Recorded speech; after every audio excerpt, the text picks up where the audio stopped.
The Slack ping hit me like a mosquito at midnight, annoying, predictable, and always thirsty. Board wants another miracle deck by 7 a.m., Damon wrote. No please, no thank you, just that hollow, barking command like I was Alexa in business casual. I was already 3 fingers deep into a bottle of cheap Pinot. Wearing an old conference t-shirt with innovation is a verb peeling off the chest when I read it. My laptop was closed. My patience was embalmed. I stared at the screen, thumb hovering, calculating whether I wanted to respond with sarcasm or silence. I settled on dry honesty. Cool, I told them your miracle runs on my unpaid overtime. Sent, read, nothing. I could almost hear his smirk vibrating through the silence, the smug static of a man who thought he could squeeze one more PowerPoint Jesus out of me before sunrise. 22 minutes later, I toggled the backend sync off. No dramatic music, just a quiet click. One toggle buried inside the scheduling logic I'd written from scratch. Damon's entire meeting calendar evaporated like a fart in a server room. Board syncs? Gone. Client reviews? Poof. The quarterly prep call he insisted couldn't happen without the deck that lands like a TED talk off the grid. Now before you clutch your pearls, no, I didn't hack anything. I was the architect. I built the damn system, the dashboards, permissions matrix, the routing logic that funneled every meeting request like blood through a clogged artery. I didn't need to break anything. I just loosened a bolt. Damon called it magic. I called it scope creep with a smile. Oh, and hey, if you're enjoying this story so far and want more of these beautifully dysfunctional office tales, do me and the team that helps keep these stories coming a solid. Hit that subscribe button and toss us a like. Seriously, 90% of folks listening don't subscribe, and it's the emotional equivalent of getting ghosted after giving someone your Netflix password. Just saying. Anyway, I wasn't expecting fallout that night. I wasn't plotting revenge. I just wanted to breathe. To exist for one damn evening without Damon's voice echoing in my inbox like some corporate poltergeist. For 5 years, I had made miracles out of duct tape and desperation, built timelines no one followed, forecasts no one questioned, and decks that made investors weep like I'd resurrected Steve Jobs. Damon never once credited me, not on paper, not in meetings. He liked to slap my work on a screen and say, my team crushed it like I was a Roomba with a spreadsheet plugin. And I tolerated it until the night he laughed when I asked about backpay. Not even a real laugh. That smug little chuckle he does where he tilts his head and pretends to be amused by your ambition, like it's a toddler demanding a martini. That's when something inside me calcified. The miracle decks, the modules, the projections that made him look like he had a clue, they weren't just part of my day job, they were licensed. Through my LLC, buried in the fine print, under a clause nobody cared about when they fast-tracked me into dual roles to maximize agility during that Series B chaos. I was both their salaried ghost and their freelance oracle, and they never read the damn MSA. So when I flipped the switch on his calendar, it wasn't sabotage. It was reclamation. A gentle reminder that maybe, just maybe, you shouldn't build your empire on unpaid overtime and stolen credit. Damon thought the miracles would keep flowing, but I wasn't the faucet, I was the plumbing. And the pipes just groaned. The silence after the sync toggle was deafening. No follow-up, no apology. Just the distant hum of corporate oblivion, unaware that the glue was peeling. I poured another glass. My cat jumped into my lap. The Slack icon lit up again, but I didn't check it. Let him sweat.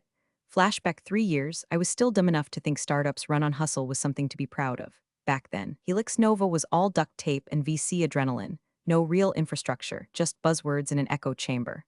Damon hired me as director of strategy, which at the time translated loosely to fix everything no one else understands, and maybe also run the ops meetings when I'm wine tasting in Napa. I didn't blink. I was good at turning mess into motion. Timelines, forecasting, OKRs, growth metrics, if it had a number. I could bend it into a story that made board members salivate, and investors throw money like it was an open bar. But none of the internal tools worked. We were running off a Slack channel and a prayer. So I built the damn system myself. And when I say I built it, I mean from scratch. Forecasting dashboards in Tableau, automated investor decks via Notion and Google Sheets scripts, integration layers duct taped into our CRM. None of it came from IT. They were too busy trying to figure out why the CEO's Gmail said 404 not found. I spun it all up under my LLC, JLK Strategy Group, because Helix Nova didn't want to formalize me as a contractor. Too complicated for payroll, Damon had said, waving it off with that smug CEO nonchalance like it was beneath him to know how taxes worked. So legal, trying to stay agile. Proved a hybrid model. I'd be a W-2 for internal work, and my external deliverables, things that hit clients or board members, would be contracted through my LLC. Same woman, 2 hats, 0 credit. They thought they were saving money. I thought I was being clever, and for a while I was proud. I'd get emails from investors quoting lines from my decks like scripture. I watched Damon parrot my insights on earnings calls, basking in applause while I sat muted on Zoom with coffee stains on my hoodie. I told myself it didn't matter, that I was the silent force. the spine, the glue, but glue gets taken for granted. They don't see you holding the frame together until the whole wall caves in. Damon never once asked how the dashboards worked. Never asked who wrote the logic that aligned sales, ops, and retention into one clean, predictive chart that could forecast churn within a 2% margin of error. He'd just click into the dashboard, nod sagely like he understood, and then send it to the board with a subject line like latest from our growth engine. Our cute. He didn't read the MSA. Of course he didn't. Clause 6.1b, the licensing clause, was written in plain English. In the event of termination of equitable engagement or breach of payment terms, all usage rights to external-facing modules are suspended immediately. We added it at the advice of my lawyer friend Lindsay, back when Helix Nova delayed a contractor invoice for 90 days and claimed we're waiting on series of liquidity. Damon signed that clause himself, smiled while doing it. I used to laugh about that. I used to think, this is why I'll never need to scream. The truth is already signed in ink, but truth is funny in business. It's only useful if someone knows how to read it, so I built miracles and let him wear the wings. I coded in the dark. I automated processes that made his KPIs look like prophecy. I named the files Client Portal 2.1 and Revenue Sync Alpha when I could have just called them Jennifer's Spine, volumes 1 to 100. But I wanted to be the hero behind the curtain. Until he told me I was just support. Support, like a stapler. Like a printer that only jams when executives are around. Like a thing, not a person. I reread that Slack 3 times. You're not client-facing, Jen, you're back-end support. And in that moment, every miracle I ever built felt like betrayal of myself, of every weekend I gave up, of every time I skipped therapy, dates, dinners, sleep because Damon needed just one more draft before morning. That was the last day I felt pride in being invisible. Now, I wanted acknowledgement, not applause, not confetti, just proof, irrefutable, timestamp proof that I wasn't a stapler. I was the damn electricity. And the day he laughed at my overtime was the day I started tracing the wires I'd left plugged into his empire. Not to rip them out yet, but just to remind myself they were mine. It was supposed to be a 10-minute sync. Just me, Damon, and Alyssa, the new COO with teeth so white they looked AI-generated. I drafted a short proposal, 5 slides max, no fluff. It was logical, data-backed, and so gentle it practically apologized for existing. A modest equity slice. Retroactive contractor compensation, nothing Damon hadn't already promised in passing, usually after 3 bourbons or a PR win he didn't understand. This was just formalizing the handshake. I should have known something was off when Damon walked in late. Sipping from a Helix Nova-branded hydro flask like hydration was more important than humans. He didn't sit, just leaned on the glass wall like a tech bro Jesus posing for an earnings report. All right, Jen, show us what you've got, he said, with that smirk that meant he thought I was about to embarrass myself. Slide 1, my dual role history. Clean. Slide 2, value added. Bullet points with KPIs. No ego, just metrics. Slide 3, requested consideration, 0.3% equity, contractor backpay per signed MSA terms, payment schedule flexible. I was halfway through explaining the logic when Damon cut in. Wait, this is about equity? He turned to Alyssa and chuckled. She's not even client-facing. And then like a sneeze of condescension, your back-end support, Jen, come on. My face didn't move, but my spine did.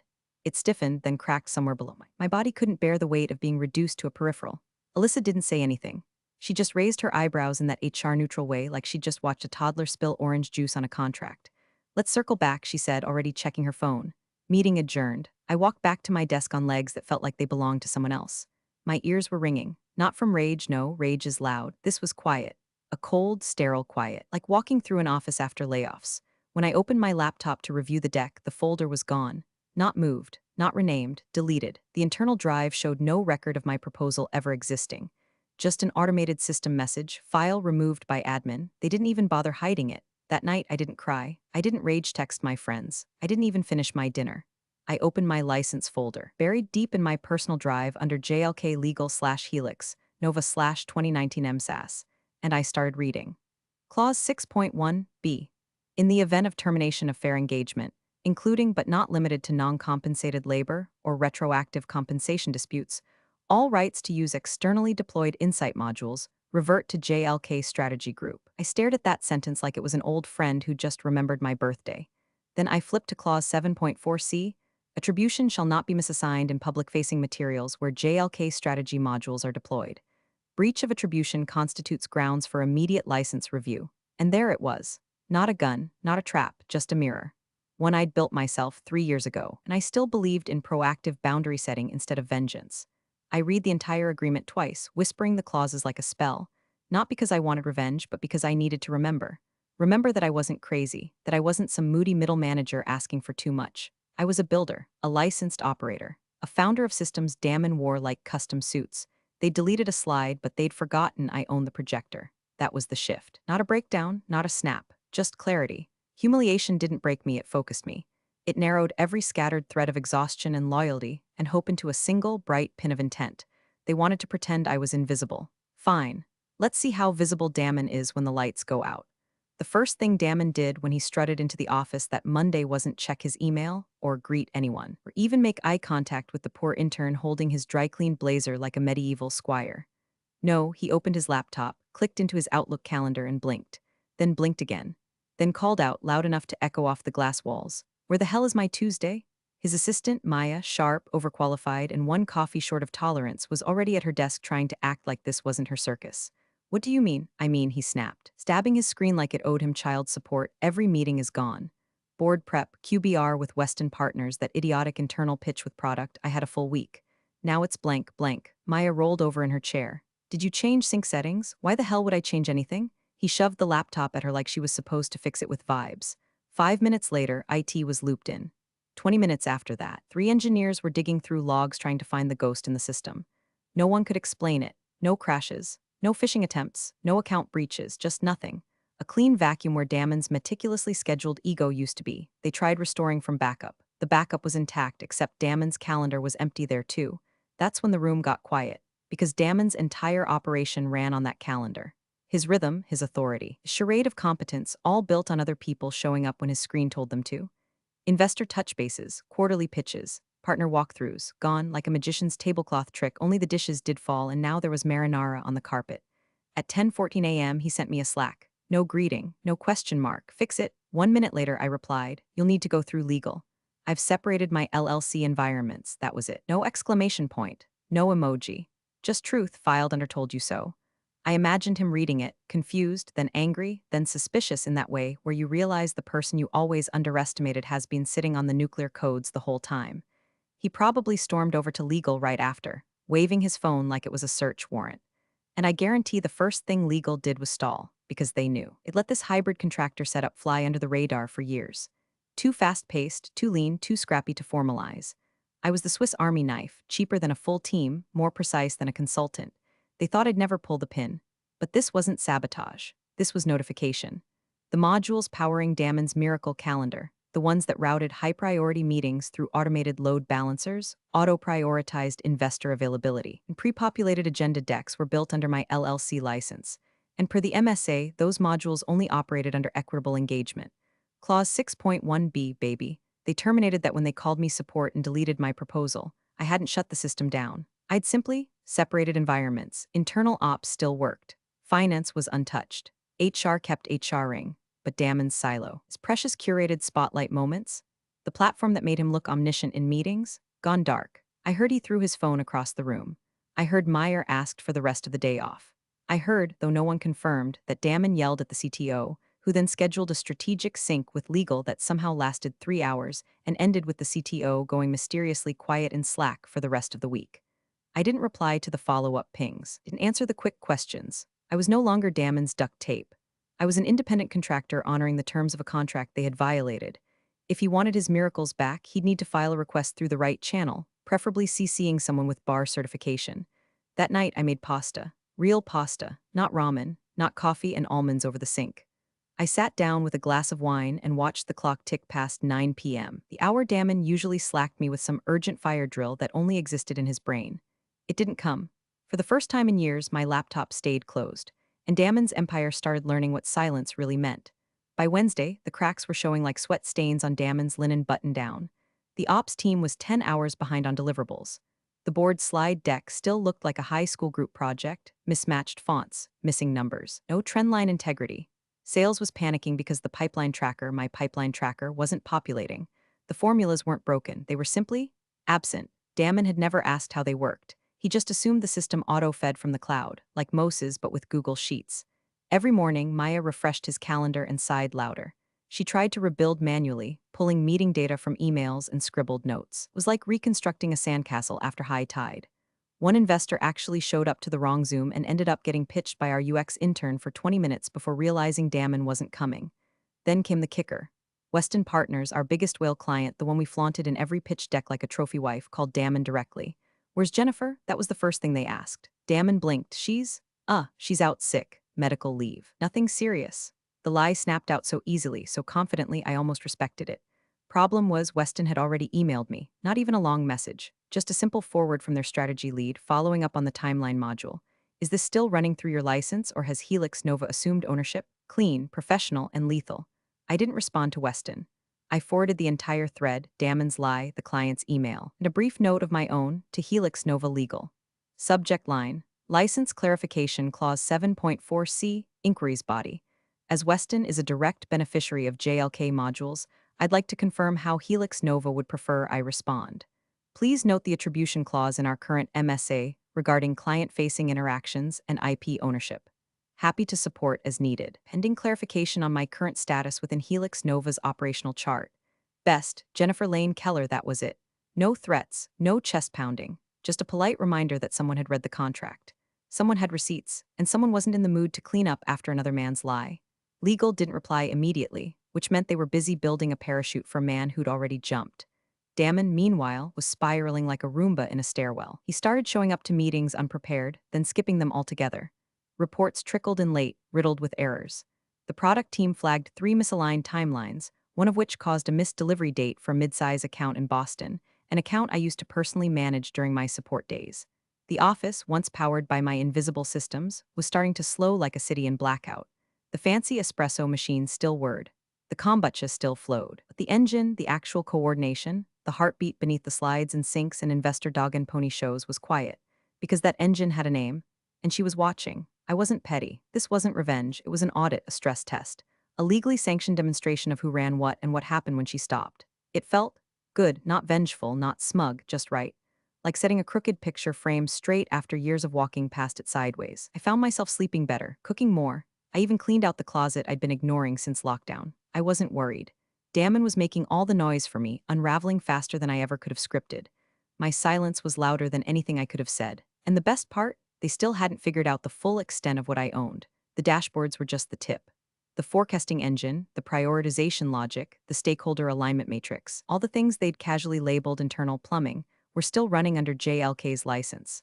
Still mine, still mapped to a kill switch I hadn't even touched yet. Power, I realized, isn't about controlling people. It's about knowing what happens when you stop. The email came in at 3:42 p.m. on Thursday, subject line: Request for Licensing Clarity Internal Systems Inquiry.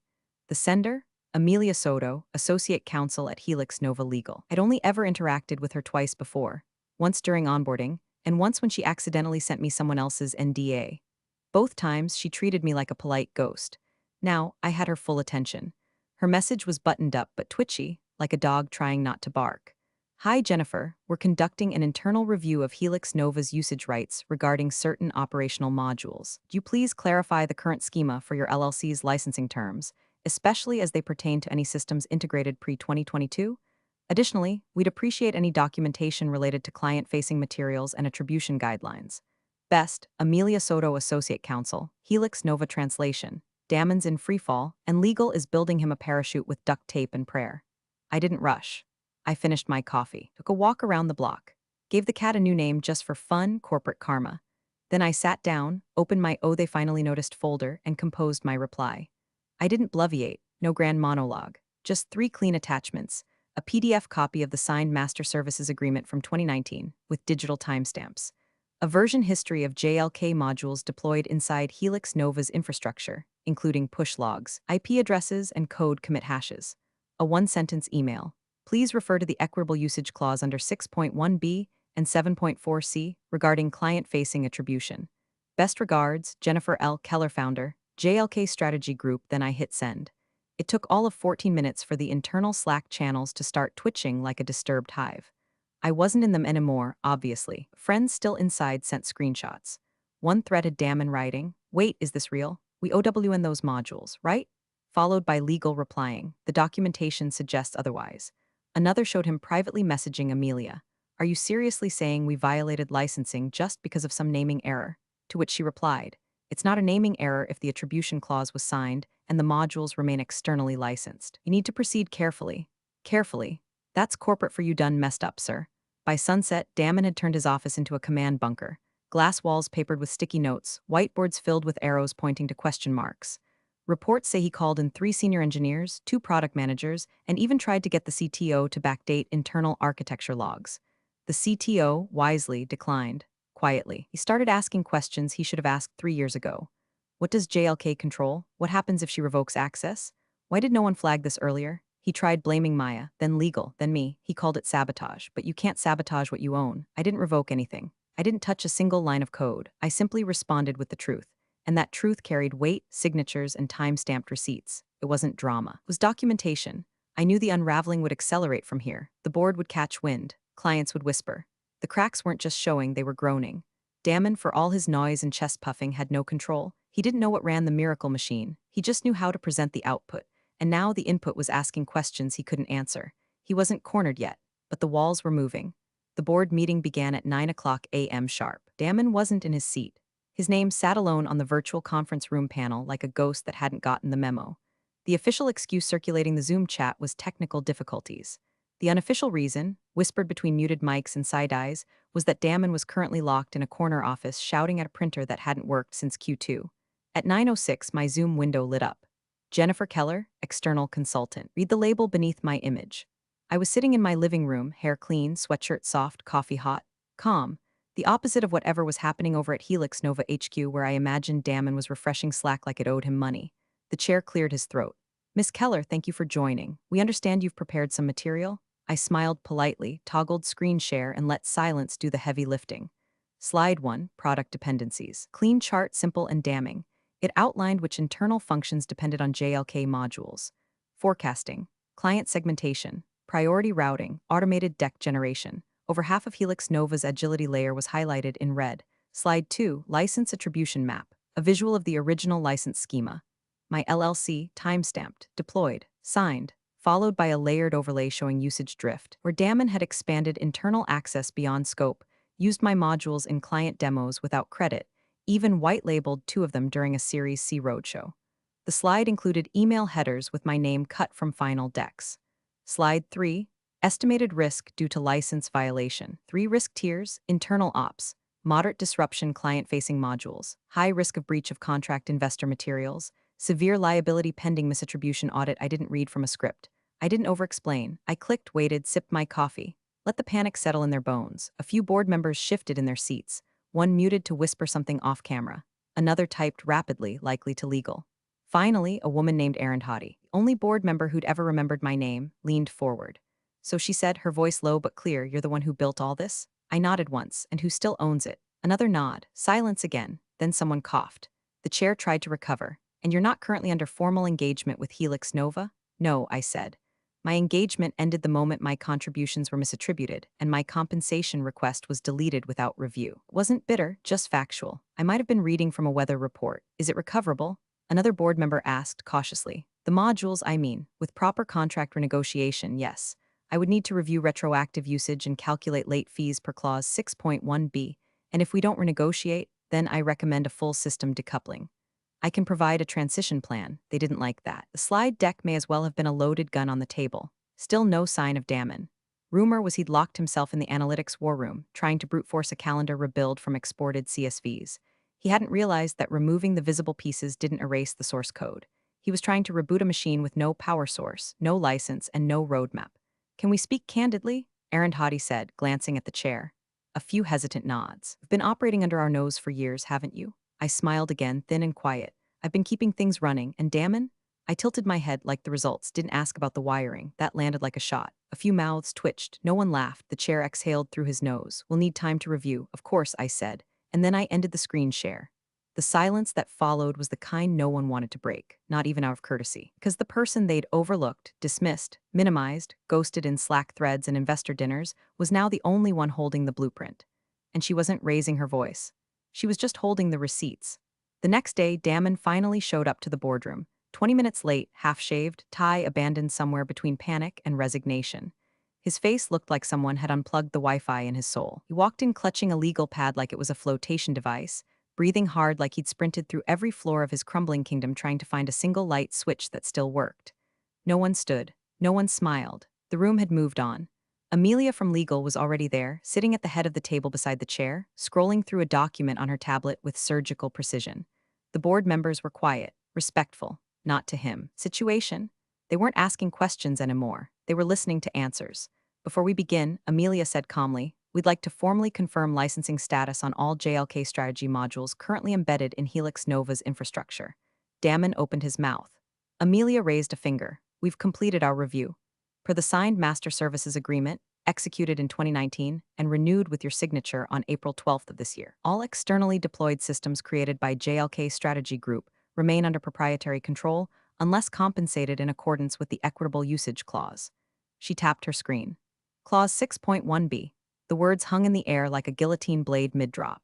In addition, she continued, failure to provide attribution in client-facing materials, specifically during the Weston and Horizon Series C pitches, violates Clause 7.4c. That, coupled with the deletion of compensation proposals and the misrepresentation of Jennifer Keller's operational status, grants her full legal right to suspend Helix Nova's usage of said systems immediately. Silence. Someone swallowed, loudly. I sat at the far end of the Zoom screen, eyes calm, face unreadable, voice muted, until Damon finally cracked. This is sabotage, he barked. She's sabotaging the company from the inside? The chair didn't even blink. Aaron Hottie just raised one eyebrow and waited. I unmuted my mic. I'm protecting my IP from unauthorized use, I said, voice smooth as fresh lacquer. You authorized the clause when you signed the MSA renewal last quarter. Would you like a copy? Damon's mouth moved, but no sound came out. I clicked a button and sent the PDF through the chat, labeled clearly, Helix Nova MSA renewal signed April 2025. PDF, a notification pinged across every screen in the room. Legal opened it instantly. Thank you, Amelia said. That aligns with our copy. Another board member leaned forward. Jennifer, you've already begun redirecting clients? Yes, I said. Only those whose contracts were explicitly tied to JLK systems. All legal, all documented, all aware. And they're staying with you? I paused just long enough to let the answer carry weight. They asked me to call them when the lights went out. Damon clenched his jaw so tight his temples twitched. He looked like a man who'd just realized he wasn't king, just the jester who'd been given the throne by mistake. Let me be clear, I added. I didn't shut anything down. I just enforced the contract you all signed. I have no interest in watching Helix Nova burn, but I also won't let my work be buried under someone else's ego. The chair nodded slowly. Understood. One of the quieter board members, a gray-haired investor who hadn't spoken all meeting, suddenly looked up. We've built this company on what we thought was internal innovation, he said. Turns out we built it on someone else's license. Then, and she owns the map. That was the moment. The pivot, not loud, not dramatic. Just a collective internal shift from how do we fix Damon's problem to how do we keep Jennifer on the leash long enough to not lose the company. I didn't smile. I didn't gloat. I just sat there, still as stone, while Damon watched everything he'd ever called his crumble with the elegance of a falling chandelier, slow, shattering, beautiful. The meeting ended not with a vote, or a gavel, or a raised voice, but with a sentence so loaded it could have stopped time. I'd like to bring you back on retainer. The chair said it like someone offering a bandage to the surgeon who just exposed the wound. The boardroom was hushed, reverent, like they'd finally realized the firewall between collapse and survival wasn't built by Damon's charisma, but by my code, my logic, my hands. They needed me, not to rebuild to prevent further decay. I didn't nod, didn't leap at the offer like they expected. Instead, I leaned in, looked directly at Amelia from legal and asked one thing. Before we discuss new terms, I'll need full payment for the past 2 years of outstanding consultancy invoices. Index for inflation, with late fees per clause 5.2a. Amelia blinked. All of them. I held her gaze. All of them. Silence again, not tense, just still. A frozen moment where everyone processed the fact that I hadn't come to negotiate. I'd come to collect. The chair gave a slow nod. I'll make it happen. I could feel Damon watching from the far end of the table, though he hadn't spoken in 15 minutes. His legal pad now sat closed, untouched. His jaw had loosened, his posture slumped into what could generously be called quiet defeat. If he'd been wearing a crown, it would have rolled off onto the floor by now. Someone asked about a new contract. I said I'd review whatever legal sent. Someone else asked if I'd be open to internal integration of my systems again. I smiled without smiling. That would require a brand new MSA, with very different terms. They nodded, of course it would. They were used to pretending. I wasn't pretending anymore. Before I left the Zoom, I clicked one final button. It launched a clean, time-stamped transition document to the board's shared drive. Helix Nova System Restoration Plan Draft 1, 3 phases, modular, fully documented, scalable. At the bottom, support available via JLK Strategy Group, external retainers only. I clicked Leave Meeting, and just like that, the reckoning became protocol. The next day, I walked into the building for the first time in months, not as staff, not even as a guest, as the asset. The lobby had been scrubbed clean, but the tension still clung to the walls. I passed reception. Security waved me through. The elevators whispered open like they knew who was really in charge now. I walked by Damon's office on the 15th floor. The glass walls that once shimmered with whiteboards and mock-ups and self-importance now stood quiet. His chair was empty. His nameplate gone. Just a hollow desk and the stale scent of expired authority. A new assistant, young, bright-eyed, probably not warned about me, whispered to someone nearby. "She's the one, right?" She was the miracle. I didn't turn. Didn't answer. Let them tell the story however they needed to. Let Damon rewrite the past however he wanted. I didn't come back for applause.